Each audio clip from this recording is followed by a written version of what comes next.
this is Jelly Bro from the clan PiXeL, and this is our second game between Xmos and ProPanda. It's a PvZ again, and we're on Antigua Shipyard, a map chosen by Xmos. Last game we saw ProPanda block a proxy gateway, which were actually two gateways with chrono boosting out zealots, and he blocked them off, and then he went with speedlings and just rammed down the door of Xmos and won the game. So we'll just have to see what happens here. Probably a more macro-oriented game, not as cheesy. So let's just hope it's a good game. And if it's a best of 3, so if ProPanda wins, it's over and Xmos gets knocked down to the lower bracket. Okay, so here in the top left corner we have our Protest player Xmos, and in the bottom right-hand corner we have our third player ProPanda.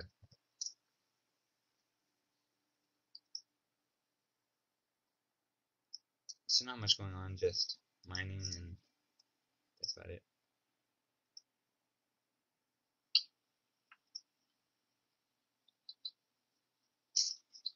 And I'm not sure if this is if they know where they are across positions. I doubt it. So they're gonna just have to get lucky and cross over, so they don't know where they are. But yeah, that is true. There's no GLHS being said.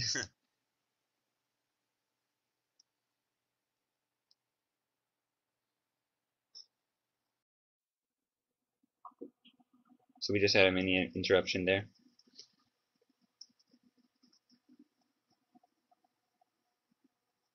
But anyway, everything looking normal. Our protest player is not going for the forge fast expand down here on the natural. Instead, he's building his pylon up here and probably a gateway here.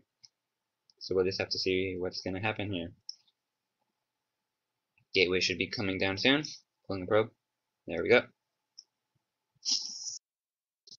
And our Zerg player should be putting down his spawning pool relatively soon once he gets those 200 minerals. No early gas, so there's not going to be any speedling harass in the beginning. And yeah, there's our gateway and our first assimilator. Everything very normal for our protest player. And it's possibly, here we go, yeah, it's going to be a hatch first. So a more passive opening here by our Zerg player. 15 hatch, for a 14 pool probably. Just going to wait for those 200 minerals, or it's going to be 15 pool. 15 hatch, 15 pool. So now our Zerg player is going to be ahead in economy for a little while, just until our protest player decides to expand. There goes the pool. Ooh, quite, not really late, I mean it's fine. And our assimilator. Or sorry, our extractor.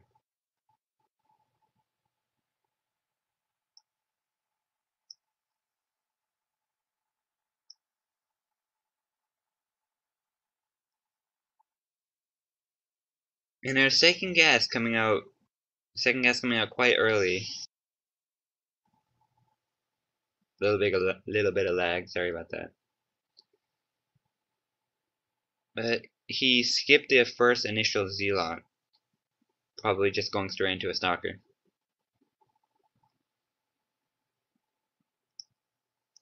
Possibly some immortal play. And here might be the Roach Warren. I'm guessing it's a Roach Warren here. Well, what else would it be, considering there's only one gas? And it will go down. Meanwhile, our natural expansion, our hatcheries, gone down, and there is our Roach Warren. Nice use of these overlords to scout before. What is our protest player trying to hide? There we go, trying to bring that stalker in. And here becomes a Stargate. Wow. Very unexpected, considering that he did lose one of his games. This may be quite risky. You don't see a lot of Stargate play by any Zerg players. I personally, if I were playing this game and I was down 1-0 and it was a best of 3, and I could, if I were to lose the next game, I would probably go with a Robo, but that's just me. Probably also most of other players, but Xmos can take the other risky route. Kind of nice. Still no Zergling speed. But he skipped all the Zerglings. He has no defense. And there we go. Just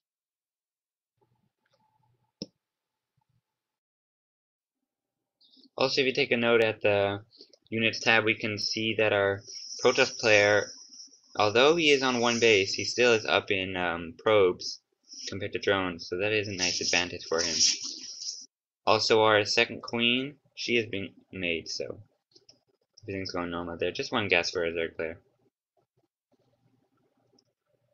Stargate's up, and this is going to be a Phoenix expand.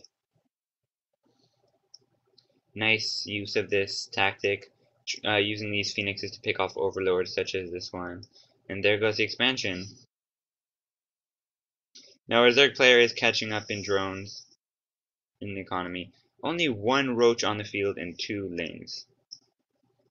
Very passive, also very risky, but I think our Zerg player feels quite comfortable considering last game that he won quite easily with, or quite easily, I don't know if you'd say quite easily, but those speedlings did round down the door. Nice map control, but bring these back. Did our Zerg player see the Stargate? Or is he just in the dark? He is still in the dark, so he doesn't know what's going on. He saw the 2 gases, but he doesn't know. And he did see the Phoenixes now. It's gonna be very annoying considering he made roaches and there's only the queen to defend this. This can be very frustrating. He's also supply blocked. No anti-air.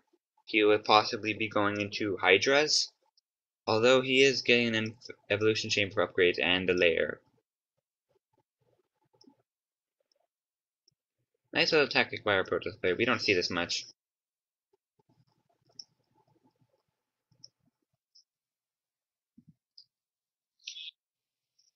And our Protoss player is again up in economy.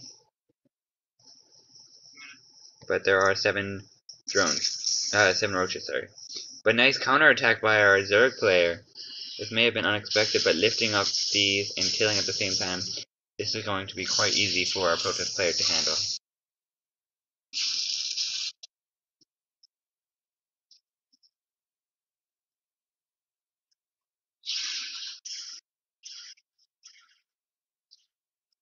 Things are not looking too well for our Zerg player, just 1 roach in the field, 2 more gates being added on. A lot of minerals saved up. We'll just have to see if it goes into like tier 3 tech. But our Zerg player is getting his second, and there we go, 3 gases. And a spore crawler for those, for the Phoenixes. And there goes the Robo. Possibly not going to use this Stargate much until the future for like Mothership when it gets very late game. But a Spire going down. Nice choice to counter those Phoenixes, although if you have good micro you can counter Mutalisks, but they are very good for harassment. And a Bailing Nest to crush down the door. Very, I would say very mixed choice. But then again, we have a Stargate and a Robo here, so it's a very diverse game in terms of unit composition.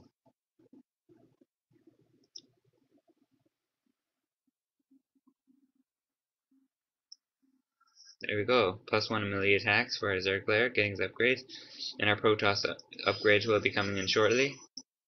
2 more gates being added on with a total of 5. And our Protoss player should be soon getting these upgrades. We'll just have to see. Unless they were just for cannons in the beginning. There we go, there's our +1. And here again we have Phoenix is taking out overlords. But nice positioning of these spore crawlers and positioning these overlords under the spore crawlers. But now the mutas will be soon on their way. These Phoenixes won't be much help in the future. But then there's a Twilight Council, possibly for some blink. He saw the muta, the Spire coming down with mutas, so I think it's a nice choice to get blink to blink away from their mutas and pick them off with a lot of stalkers. But we'll just have to see if that's blink. I doubt it's charge. Observer to come and help give vision. And yeah, nice note by Deluxe here. We have both have enough resources to expand. I'm quite surprised that our Zerg player hasn't taken his third, because the Protoss player is also in his second. They're both in their second. So it's quite interesting to see that. But 18 Lings and 4 Mutas on the way. And surprising. Okay, never mind. Our Zerg player has got the speed. Nice of use of this Void Array. Might want to pull that back. Just barely saves it, but the meters are coming, and this might not look good. Oh, and then he pulls back. Very lucky for our Protoss player here. But +1 is almost done. And there's our blink. And for some Colossus, very interesting choice, considering he knows there are Mutas on the field. There are going to be Colossus against the Lings and Stalkers against the Mutas. Nice composition.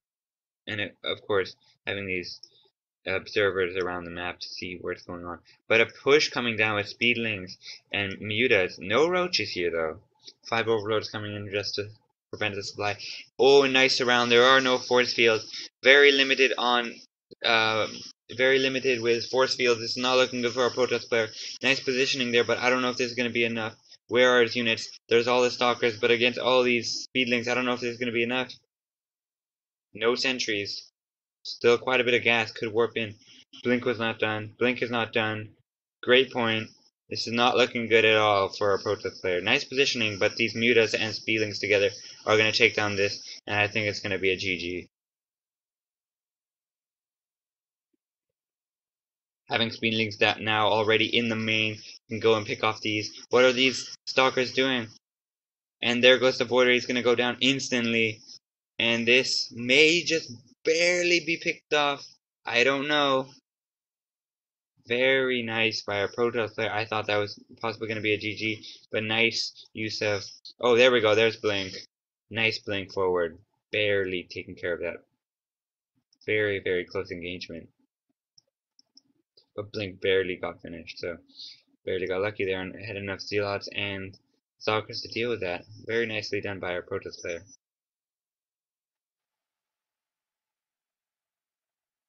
Yes, we see our drone expanding now. It would have been nicer if our Zerg player would have expanded while attacking.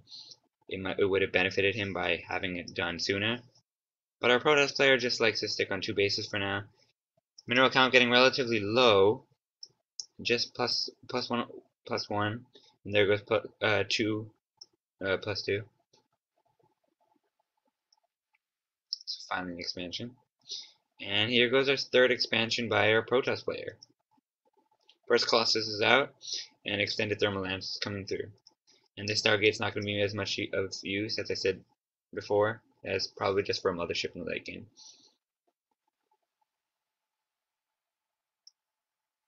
But our Zerg player with a lot of excess minerals. We'll just have to see what comes.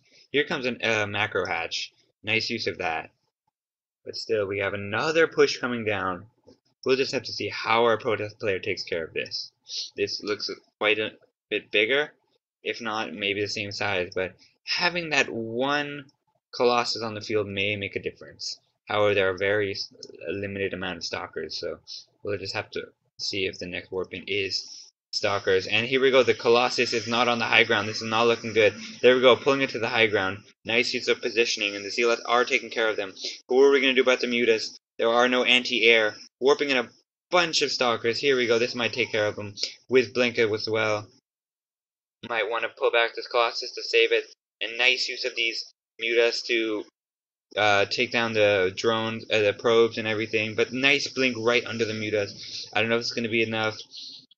Is there going to be another warp in soon? Another gateway coming down.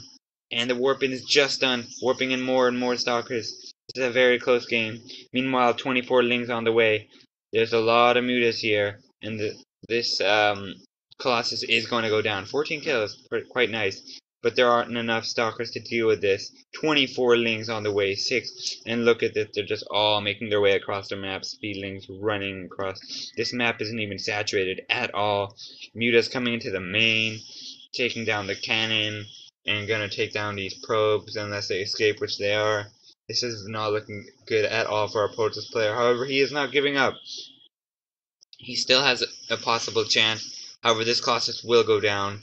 very quite bad positioning, and this might be the official GG for our protest player, unless he makes an amazing comeback, which is quite unlikely because there's only one Colossus on the field, no anti-air, only zero drones, 2 observers, and there's the GG. That was it. Xmos got defeated 2-0 in this matchup from our Zerg player, ProPanda. Thanks for watching. This was Jellybro from the PiXeL. Thanks. Bye.